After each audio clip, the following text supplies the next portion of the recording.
Let's get acquainted with the Breville Bambino. This is one of the smallest espresso machines Breville make, and definitely one of the most approachable. Compact, it's only 16 centimeters wide, 35 centimeters deep, and 30 centimeters high, which basically means it fits anywhere. The water tank on the back, this holds 1.4 liters, which is surprisingly generous for something this size. You'll get several days of brewing before you even think about refilling it. The controls? Everything's simple. You have 4 buttons, a 1-shot and 2-shot brew button, a steam and hot water button. You press a button, it does the thing. Then you get a 54mm portafilter. And Breville includes both pressurized and non-pressurized filter baskets with a plastic tamper that fits perfectly. Translation? It'll get you started no matter what, whether you're using pre-ground coffee or the type of grinder that you're using. But once you switch to the single wall double basket, that's where things get interesting. That's what we're going to explore a little later on in this video. The drip tray, this is that classic Breville. Easy to slide out and clean, and it's got that little red pop-up indicator that lets you know when it is full. Then there's the steam wand. This is a single hole tip. Nothing fancy, but it gets the job done. You can go from pulling espresso to steaming milk in just a few seconds. Power's modest, sure, but with a bit of technique, you can get silky, glossy microfoam that pours beautifully into your coffee. And the overall build is mostly metal where it counts, stainless steel housing, solid buttons, though the portafilter handle itself is mostly plastic, and the whole machine is light, which makes locking the portafilter in a two-hand job. But honestly, at this price bracket, that's a bit nitpicky. All up, it is a clean, well thought of little machine that doesn't waste space or time, but with just enough performance tucked under the hood to make it worth pushing further. So now that we know what we're working with, let's see what it can actually do. And the Breville Bambino is one of the cheapest espresso machines you can buy that still promises barista quality coffee at home. And that's exactly why so many people start with it. Compact, quick, and surprisingly capable. But here's the truth. Regardless of what you spend, great espresso still demands patience, precision, and perseverance. Because while the Bambino gives you the foundation, it's what you do around the machine that decides whether you're pulling cafe quality shots or wondering why your espresso tastes thin and sour. So in this guide, we're going to go beyond the marketing, past the flashy 3-second heat up promise, and break down what it really takes to unlock specialty espresso quality from this little machine.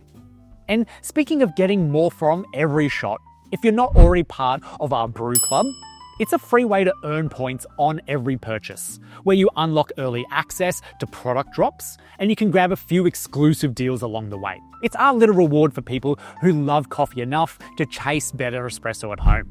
I'll throw a link in the description below. All right, let's now dive into the Bambino and see what you can actually do with this machine once you understand it. Now, the Bambino's strength hinges on how you use it.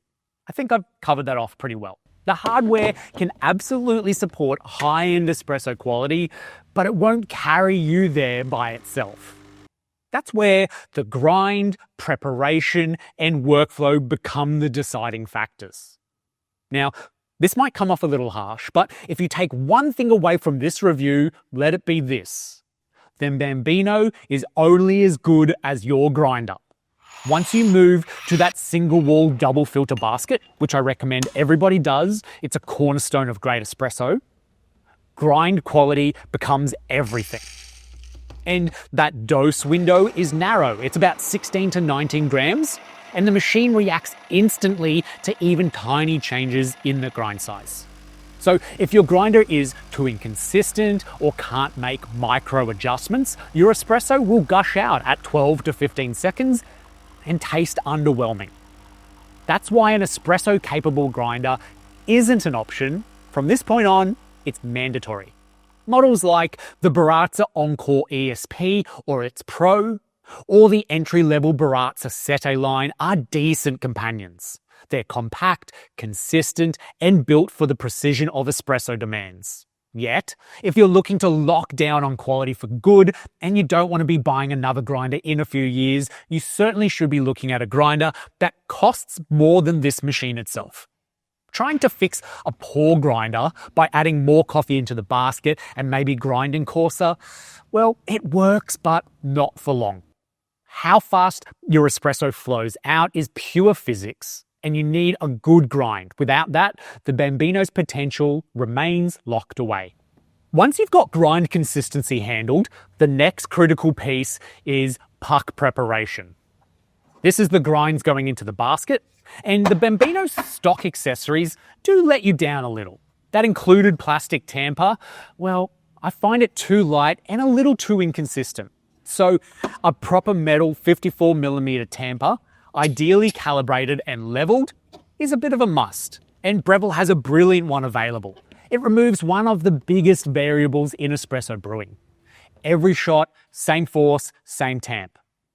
And then I would go ahead and say, get a set of brewing scales, because espresso isn't guesswork. It's following a recipe, sticking to it, and aiming for it every time. 18 grams in to 36 grams out. And then Bambino's volumetric buttons, the 1 and the 2 shot, are fine for convenience, but if you're chasing consistency, you'll want to override these and go full manual. Once these accessories are in place, a proper tamper, a set of scales, understanding how to get your recipe, the Bambino stops feeling like an entry-level toy and honestly starts acting like a legitimate espresso station. With your grind and the prep dialed in, it's now time to refine the machine's built-in workflow, specifically around temperature and pre-infusion. That famous 3-second heat up is brilliant, but it hides a flaw. The group head and the portafilter don't really retain heat well. And this creates what you could call the first pancake syndrome. That first shot of the day, it runs a little too cool. The fix is simple. Run a blank shot of hot water through the group head before your first espresso. It preheats everything and stabilizes temperature. It's a tiny ritual that turns the Bambino's speed into a real advantage. It's then hot, stable, and ready for consistent shots. Now, the Bambino's low-pressure pre-infusion is one of its best features, but that automatic version I find can be a little hit or miss. You can take control of this using the manual pre-infusion method. All you need to do is hold down the double shot button and then count to 6. That's roughly 6 seconds of a gentle saturation of the puck before full pressure kicks in. Then you let the button go, and this gives the coffee bed time to expand evenly, reducing any channeling in your shot and boosting sweetness in the cup.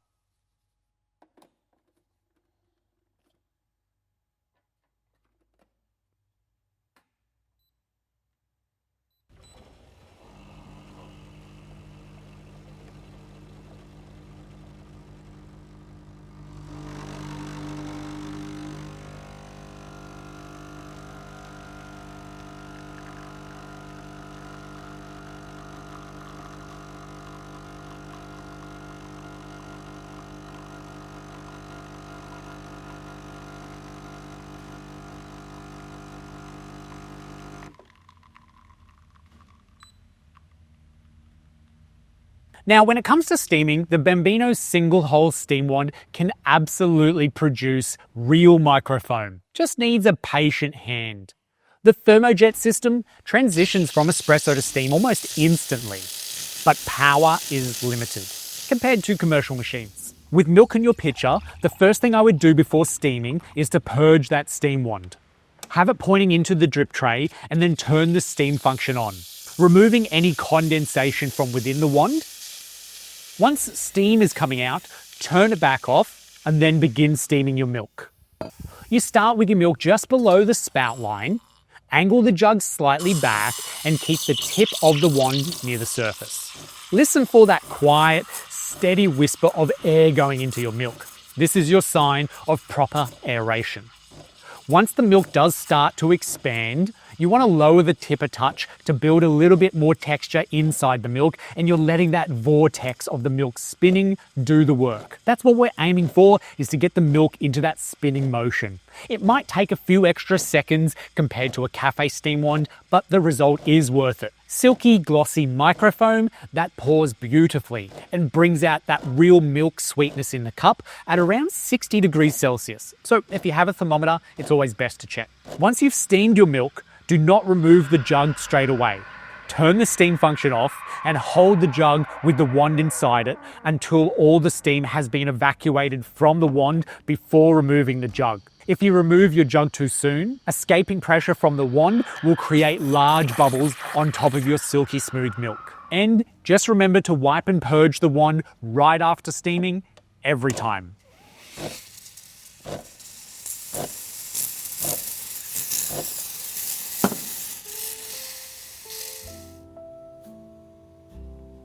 So, who's the Breville Bambino really for? This machine is perfect for the beginner or intermediate home barista who values its compact size and instant readiness. I love that about this machine. But you have to be willing to invest in a proper grinder and basic accessories. And you also want to enjoy that hands-on manual workflow and don't mind a few small quirks like the pre-flushing to warm the group head up, but also waiting for that portafilter to dry out and the pressure to release. When treated seriously, the Breville Bambino stops being that entry-level starter machine for which it is and becomes a fast, responsive espresso platform that rewards consistency and punishes shortcuts. For those willing to go beyond the pressurized filter basket and commit to the craft, this machine is capable of shots that rival machines triple its price. It's proof that great espresso isn't about what you spend, and baristas know this. It's about, and this goes for a lot of things in life, it's about how much care and precision you're willing to bring to the process. So thank you so much for watching till the end of this video. If you have any further questions on the Breville Bambino, send them to me in the comments down below and I'll get straight back to you. And as always, I'll see you in the next video. Cheers.